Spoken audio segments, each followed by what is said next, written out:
महापुरुष अच्युतानंद लिखे, जब 600 साल पहले उन्होंने मालिका लिखे थे, उसी समय जितना सूर्य रश्मि का प्रकोप यानी उत्ताप था, उसका उत्ताप उसी समय से 10 गुना बढ़ेगा।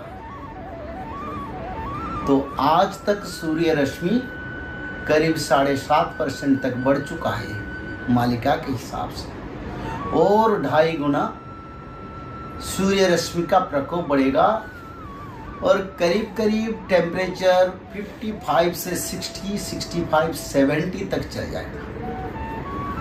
जितने वेस्टर्न कंट्रीज है, जितने रेगिस्तानी अंचल है और मैदानी अंचल है, चाहे भारत हो या दूसरा देश हो, शीत प्रभावित देश भी हो, जहाँ बर्फ भी पड़ता है वही देश भी हो, सभी देश में सूर्य का रश्मि का जो टेम्परेचर बढ़ता जाएगा और ऐसे समय आएगा 60, 65, 70 तक टेम्परेचर आएगा।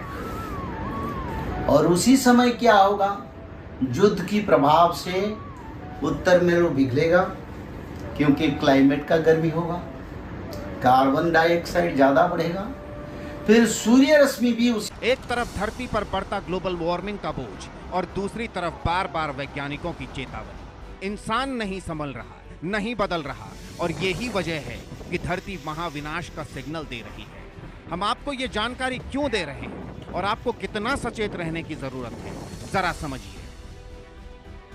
इंग्लैंड की ब्रिस्टल यूनिवर्सिटी के वैज्ञानिकों ने नेचर जियोसाइंस में भविष्यवाणी की है कि अत्यधिक गर्मी और CO2 के बढ़ते स्तर के कारण पृथ्वी पर जीवन पूरी तरह से नष्ट होगा। पृथ्वी का तापमान इतना बढ़ जाएगा कि कोई भी जीवित प्राणी, चाहे वो जमीन पर हो या समुद्र पर हो, कुछ भी जीवित नहीं बचेगा। यह स्थिति पूर्ण विनाश वाली स्थिति होगी। वैज्ञानिकों ने कंप्यूटर सिमुलेशन के आधार पर यह अनुमान लगाया है। धरती का तापमान धीरे धीरे बढ़ रहा है। महाप्रलय के वक्त धरती का तापमान 70 डिग्री सेल्सियस तक पहुंच जाएगा। इतने तापमान में कोई सांस नहीं ले सकेगा। इंसान जिस दर से पृथ्वी पर कार्बन उत्सर्जन को बढ़ा रहा है, वह विनाश को और तेज कर सकता है। ऐसा ही महाविनाश 66 मिलियन साल पहले भी हुआ था।